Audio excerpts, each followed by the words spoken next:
Sir Jimmy, asawa mo si Ma'am Marlene. Opo. Tapos si Sir Mergildo ay first cousin mo. Pinsang buo mo. Opo. Tapos kayo naman, Ma'am Morena, ka-live-in partner nyo, ito si Sir Mergildo. Sir, ilang taon na po ba kayo? 37. Ano po sir yung trabaho ninyo? Lala mo rider. Tapos si Mrs. po, si Ma'am Marlene, ilang taon na po ba siya? 34. Ano po siya? Isang bubu live app. Live streaming. May anak po ba kayo, sir? Ni Ma'am Marlene? Meron po. Isa po. Kailan po ba sila, sir, nagsimula nga mag-ibigan, sir? Ito si pinsan mo at saka yung asawa mo? Sa probinsya pa daw po yan sila eh. Sa Romblon po. May Romblon. lagpas isang taon na po ba, sir? May higit na po. Kasi nung nalaman ko lang 2021 eh. 2021? So Opo, matagal na pala. matagal na po. 4 years ago. Sure ka naman, sir, nga anak mo yon. Yun nga po yung sinasabi niya sa akin na hindi ko daw po anak. Anak po daw po yun yung pinsang ko. Ni Mergildo? Opo. So meaning, sir, way back 10 years ago, may karelasyon na to sila. Opo, yun. May namamagitan na po sa kanila. Kailan kayo sir kinasal? 2010 po. Dati ba, sir, bago niyo siya pinakasalan nito si Ma'am Marlene, may relasyon na ba to si Mergildo at asawa mo? Wala pa po. Okay. Ang tawagan nila, attorney, mahal ko. Naka-story pa. Itong si Bunky Rivas, ito yung asawa. Po. Para lang klaro, yung hinahawakan po ni Attorney Jetro ngayon is yung picture po na Sino in-story. Ako po lahat yung nag-screenshot po kasi nabubuksan ko po yung account niya. Okay. So tapos ito sa picture yung hinawakan ko, ang babae na to, ito yung si Ma'am Marlene. Opo. Nga naghalik dito Opo. sa kay Sir Mergildo. Okay, para Yung klaro tayo dyan. Ngayon ba, sir, si Ma'am Marlene po ba, sana po siya? Hindi ko po alam. Hindi nga po namin Hindi po namin alam maintindihan kung eh. saan So po pati sila. ma'am yung ka-live-in mo, hindi mo nila alam kung sana Pero magkasama po talaga sila. sila. Kasi nung tumawag po sa kanya, tumawag pa po yan sa akin ng Friday po ata. Na, Ano po kasi yan umaamin na po siya kasi yung asawa po niya talaga ayaw umamin. Okay, sir, si Sir Mergildo, mami na sa inyo. Opo, inamin na rin po sa kanya. Sir, inamin na pinsan mo mismo sa inyo. Yung babae lang po talagang matigas, di po talaga inaamin. Okay, ito po, Sir Jimmy, tanong ko, ano po bang balak mo dito, sir, sa pinsan mo at asawa mo? Ano gusto mong mangyari dito? Gusto ko sana na makita sila dito ngayon sana kung ano eh. Para mapagsabihan sila na mali talaga yung ginagawa nila. Kakasuhan mo ba, sir? Kakasuhan ko po yung dalawa na yan. Kasi kayang-kaya talaga, sir, based sa ebidensya pa lang, o, ayan, o. Kasi yung pinaglalaban niya sa akin ng asawa ko, binubugbog ko daw siya. Sa totoo lang naman, hindi ko siya binubugbog eh. Okay, allegation niya lang. Oo, hindi. Nag-aaway kami dahil sa, siyempre, lalaki ka, nakikita mo na may kachat yung asawa mo, nagtatawagan. De, pero sir, para lang maging patas ha, wala ka talagang record ng pambubugbog. Gay Ay, ninyo wala or po. sa pulis nga binugbog mo. Wala po, wala po. So, away mag-asawa lang. Away lang mag-asawa po. Ma'am Marlene, magandang hapon po sa inyo. Sir Mergildo, magkatabi po kayo ngayon? Opo. Oh, bakit ganun ang ginawa nyo? Kinakausap kita, Len, tinatanong kita kung anong gusto mong gawin mo. Anong sabi mo sa akin? Ayan na naman, ayan na naman. Diba, umalis na nga ako, nakikipaghiwalay na ako sa'yo. Dati pa ako nakikipaghiwalay. Ikaw lang yung may ayaw kasi pinipilit mo yung gusto mo na magkasama tayo. Oo nga. Diba? Eh, mali- Kasi nga ang sabi mo sa akin, diba, paano ka na kasi sa akin ka lang umaasa. Diba? Tapos yung sabi mo kanina kay sir na hindi ka nananakit, meron akong video na may mga pasa Oy, ako Len, na talagang namimisikal ka. Yung pasa na yan, alam mo yan kung ano yung nangyari dyan, ha? Na ipablatter Alam mo kasi yan. kapag lumalabas ako ng pintuan, di ba lagi kang nakaharang, ayaw mong umalis. Tapos alam mo naman na hindi tayo magugutom kung hindi ka aalis. Kaya ang ginagawa mo, binabantayan mo ko, di ba yan yung gawain mo? Pag wala yung magulang ko. Alam mo yung pasa na yan, Marlene? Di ba yung umaga na yan, yung nahuli kita na tinignan ko yung cellphone mo? Tinago ko yung cellphone mo. Anong ginawa mo sa akin? Sinabunutan mo ako? Halos isubsub mo yung mukha ko dun sa may hagdan? Hindi yun, wag kang sinungaling. Hindi ako Alam mo sinungaling. nananakit ka. Tanda ko lang lahat, Bagong Len. kasal pa lang tayo, talagang Tanda ko yan. mapanakit ka na dumadaan ako sa bintana ng bahay natin Kita mo doon sa pati Romblon. sa Tapos Romblon. alam mo din naman yan na Panay-silos ka dun. naging kami ni Panay-silos ka. Bongbong dahil din sa kagagawan mo na ng babae ka noon. Bagong kasal lang tayo, iniwanan mo ako sa bahay. May ampon tayo. Anong ginawa mo, di ba? Pinakargo mo sa akin lahat. Sinong tumulong sa akin, di ba? Si Bongbong. Ultimo magulang ko, hindi nila alam yung naging problema ko na ng babae ka. Di ba? Ang sarap ng buhay mo. Nung Ano sarap nalaman ng buhay? walang nakaalam nung naging problema ko. Walang nakaalam, hindi kagaya mo. Inaamin ko nagkamali ako, nagkasala. Sabi ko sa'yo, tumigil ka na, di ba? Bumalik ka sa akin. Ang mali lang dyan sa kay Bongbong, bakit kung alam may nagmamahalan pala kayo, dapat dyan pa sinabi nyo na para hindi kayo damay ng mga batang maliliit na walang Yun kamuang na nga, sa ano. yun na nga yung sinasabi ko Kaya sa'yo nga. na naging mali ko, na binalikan kita pagkatapos mo pang mababae nung umuwi ka, tinanggap pa kita dahil kasal tayo. O bakit nung Diba? 2021, anong ginawa ko? Ilang years ako nagsakripisyo Ang sa iyo. nakikipaghiwalay ako sa'yo, alam mo yan, aminin mo na Alam mo yan. nakikipaghiwalay ako sa'yo, ikaw lang ang mapilit, ayaw mo, kasi nga sabi mo, di ba, sa akin ka lang umaasa, paano ikaw? Una-una po ma'am, kasal po kayo ni Sir Jimmy.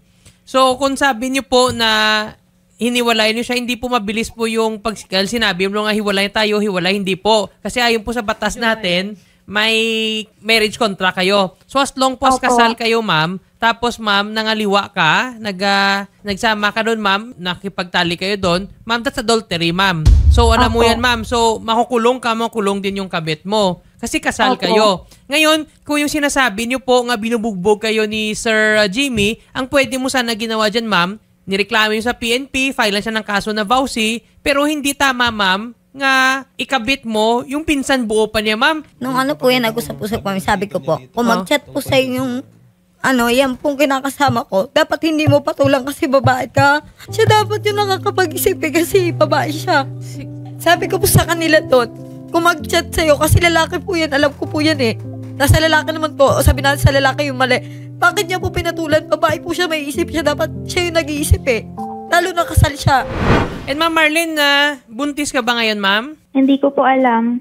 4 days pa lang kayo. Okay, so hindi ka sure kung buntis ka. Yung anak ninyong 10 years old, may sinabi daw to dito si Sir Jimmy kasi sabihan mo siya nga hindi daw anak yan at saka baka anak pa yan ni Sir Mergildo. Tama po ba? Opo, alam naman niya po yan, matagal na. Okay. Alam Nga na po, po. yung Okay. pinagtatanungan. Ma'am, ang kasal kayo ma'am, gusto ko lang i-remind kita, ma'am, kasal kayo ni Sir Jimmy. So on paper, you're still Opo. married. Pwedeng-pwede ka talaga ma'am makaso adultery, ma'am. Ngayon po, Sige po. ang Okay lang.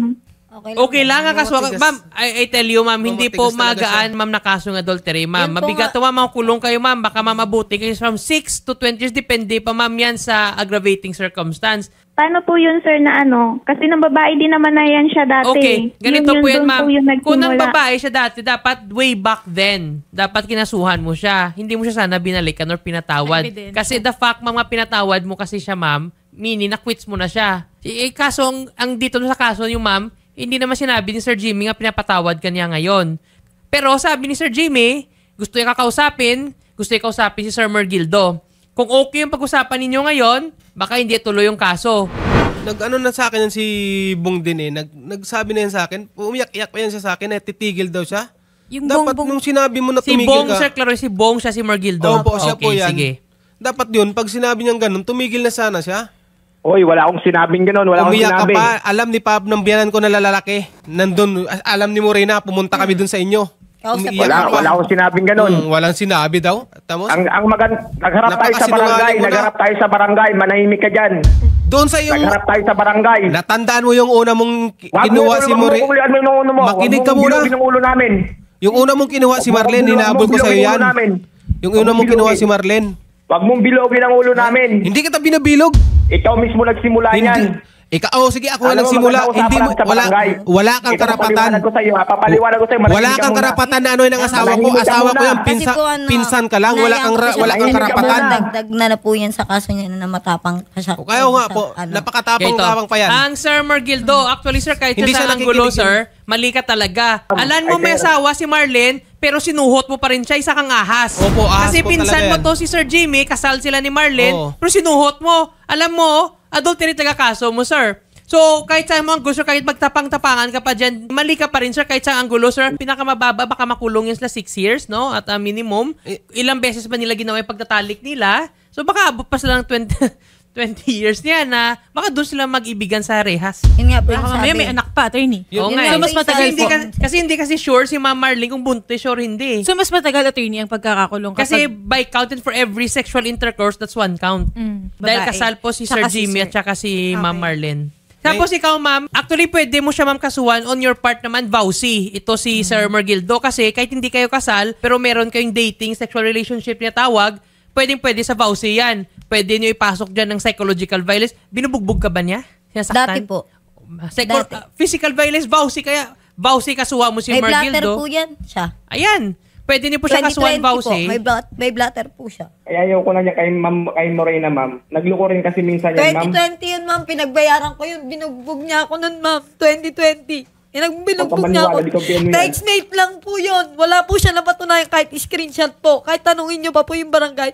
Pinaliwanag ko na po yan sa kanya. Merlin and Merhildo, ano to, gantihan kayong dalawa? Pero po Kasi- yung ginawa po nila sa amin paulit-ulit po. Ilang beses di na po mabilang sa kamay. Pinapatawad po namin ni sorry po, wala. Ni sorry kahit bugbog. Kahit bugbog, hindi po yan binugbog ni Kuya Jimmy. Hindi ko po yan inano. Sa sustento, Diba? ma'am, nagbibigay? Umalis nga po. Nagbibintangan pa ako, 3,000 daw po ang iniwan niya. Kahit nandyan po yung screenshot. So wala tong binibigyan na sustento si Nandyan po Mergildo. yung screenshot. Nag-send po sa akin yung sinamahan niya, nagbuo siya. 2,078 lang po. Tapos sinugal niya pa po yung 570. Ano, pinang-scatter din? Opo. Tapos ang nangyari pa po dun sa 1,500. Baon pa po ng anak niya. Tapos pag binayaran ko pa po uli yung pinansugal niya. Ano bang utang niya trabaho sa ni tindahan. Mergildo, ma'am? Ano po? May utang po siya sa tindahan. Anong Pinansugal trabaho din po niya? Sabi, construction worker, Opo. no?